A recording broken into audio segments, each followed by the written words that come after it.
have goals in life, especially when it comes to your finances. Absolutely, but it can be very challenging to meet those goals sometimes. So today our money expert, Bruce Helmer, is here with 4 tips to help you reach your financial goals. Good to see you, Bruce. Good morning. All right, let's start with setting some small milestones. It seems like those can be not that big of a deal. They don't help you along the road, but they do. Yeah, if you think of the end goal, like I want to save and fully pay for my kids' college education, or I want to have $1 million when I retire, that can seem overwhelming and you throw up your hands and say, why bother? But if you say, I'm going to save 10% of my income, or I'm going to save a certain amount every month, then you can measure the goal and stick to the goal, and then ultimately you do that for 25, 30, 35 years, and you get there.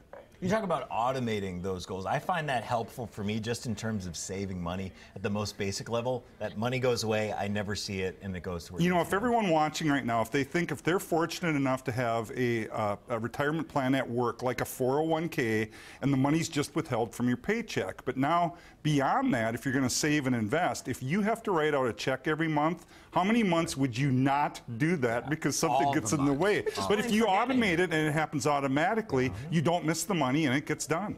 Even when you're just starting, when we started in my first job, we pulled out $100, which is $50. It's not much, but you just pull something out, and it gets you in the habit, at least, of doing it. It not only gets the habit, but people would be surprised by how much that will accumulate to if you can do that consistently over a long period of time, and you invest it wisely and get a good rate of return on the money. It's amazing how much it will grow to. Yeah, I put all of mine in Netscape. So. All gone. All gone. So you're still working. That's right. It's got to be important to be realistic, because you say, like, I want to have $1 million when I retire. That might not be realistic for everybody. Yeah, the one I see a lot, Matt, is people, you know, and it's very admirable. They want to fully pay for kids' college education. Right. And most Americans, based on what college costs now, just can't do that. It's impossible. I have to tell people all the time, it doesn't make you a bad person or a bad parent. Doing something is better than doing nothing. So again, don't throw up your hands and say it's impossible. Just you maybe contribute to that education, and maybe you can't fund the whole thing. And that's okay. Yeah. And your last tip is that we all have more than one financial goal, right?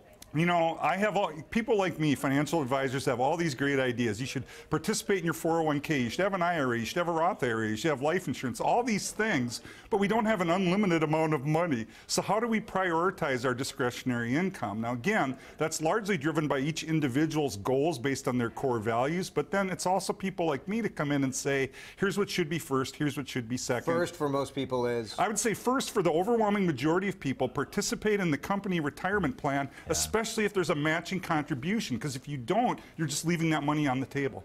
Good stuff. Bruce, thank you. Thank you. Bruce is here on Mid-Morning every Tuesday, and you can get more financial advice on his excellent radio show, Your Money. It's on WCCO Radio every Sunday morning from 8:30 until 9:30. A new warning.